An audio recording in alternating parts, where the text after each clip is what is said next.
निश्चल, नील कपट निर्मल, निस्वार्थ वय का माली, नौ नौ भाषाओं के ज्ञानकार, कानून के रचनाकार, संविधान के शिल्पाकार, राजतंत्र के कट्टर बाबा साहब भीमराव अंबेडकर।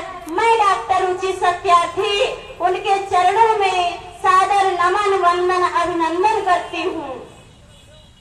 दुनिया के सर्वोच्च शिखर पर बैठा है, दुनिया के सर्वोच्च शिखर पर बैठा है बाबा साहब का संविधान।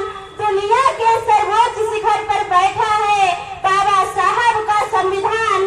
वाह हरे भीम रंग लाया तेरा ज्ञान, वाह हरे भीम रंग लाया तेरा ज्ञान। ज्ञानियों के ज्ञानी परम ज्ञानी, तेरे ज्ञान से है देश महान। जय संविधान, जय संविधान, जय संविधान। सम्मानित साथियों, डॉक्टर भीमराव अंबेडकर हमारे बाबा साहब, जिनको आप सभी लोग जानते ही हैं। उनका जन्म 14 अप्रैल 1891 को हुआ था। इन्होंने जीवन भर समाज में समानता लाने के लिए संघर्ष किया। वे दलितों और गरीबों हक अधिकारों की आवाज बने। डॉक्टर बाबा साहब भीमराव अंबेडकर ने बहुत पढ़ाई की और विदेशों से डिग्रियां प्राप्त की।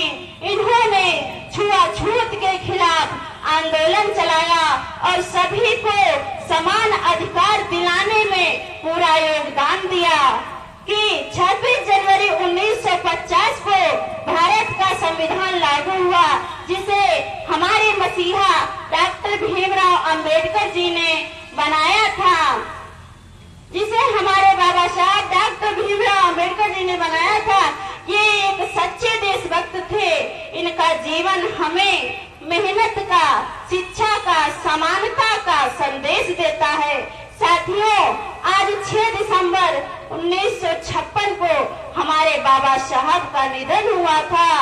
आज भी उन्हें प्यार और सम्मान से याद किया जाता है, क्योंकि कहते हैं जीतेंगे हम ये वादा करो, क्योंकि कहते हैं जीतेंगे हम ये वादा करो, कोशिश हमेशा ज्यादा करो, कोशिश हमेशा ज्यादा करो, किस्मत भी रूठे पर हिम्मत ना टूटे, मजबूत इतना इरादा करो।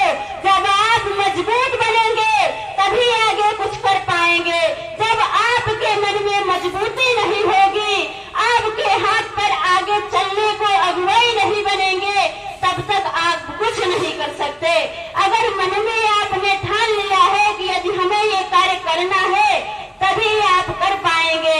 यदि ऐसे आप कह देते हैं कि जय भीम कहने से कुछ नहीं होता, बाबा साहब को जानो जिन्होंने तुम्हें जीने का अधिकार दिया है।